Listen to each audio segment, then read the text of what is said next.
Hi, I'm Jodi Brougher, and I'm a stylist from Somerset, Pennsylvania. I have been a Stella & stylist for 4.5 years. What advice would I have for somebody being a stylist? Well, I guess I would probably say that for me, this was my second act. I had already raised my family. My husband and I own and operate a family-owned produce company that's been in business for 100 years, and I was ready for a new challenge. I happened to find a Stella & catalog, decided I just wanted to order some of the product because I'd like to have nice things. And when I got it, I still wasn't committed to the whole process. I just thought I would try it, buy some things for myself, and suddenly my friends were asking about my jewelry, asking about my bags. And I thought, well, maybe they're gonna wanna order some product too. And the next thing I know, I was on my way to my first hoopla. After my first hoopla, I realized this is really a legitimate business opportunity. My husband has commented many times about the fact that I'm so lucky. I have an actual business that I'm running and I'm operating, but I don't have all the expenses and overhead that come with a brick and mortar type store. So I am an entrepreneur. I get to run this as my own business, but I don't have to deal with the everyday hassles that go along with that. So I would say to women who are my age, if you've already raised the kids, you've already gone down that route and you're looking for a challenge, definitely consider being a Stella & stylist. I consider it one of the smartest things I've ever done. I get frequently asked about being a stylist in a rural community.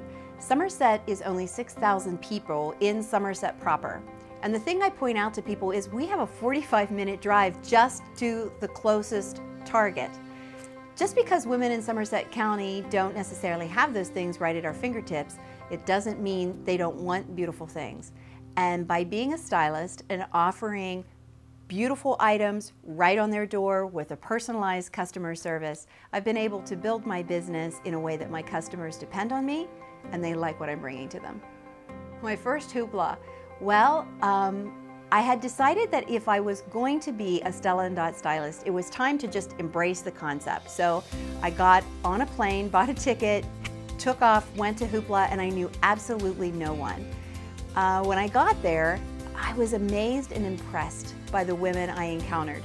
But I kind of kept to myself and I wasn't really willing to reach out to the stylist community. And I felt that those women who were achieving things and then were on the stage somehow had something I didn't have. What I came to realize after my fourth hoopla is that all you have to be successful in this business is a good work ethic.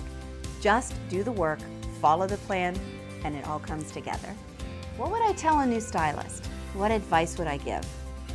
I think I would say to follow the system that Stella & has created. I think for my first year, I thought for some reason it didn't apply to me, that because I lived in a rural community, because I was a little bit of an older stylist, because of all different kinds of things, that somehow I had to do it differently. And it wasn't until I just dove in headfirst, embraced the system, followed the plan that Stella & has mapped out, that I realized it absolutely is genius. Closing thoughts? I would say that Stella & was one of the smartest moves I've ever made. I am very proud of many things in my life. I'm proud of the business my husband and I have created. I'm very proud of our 2 sons. But for me personally, becoming a Stella & stylist was absolutely, hands down, the smartest move I ever made.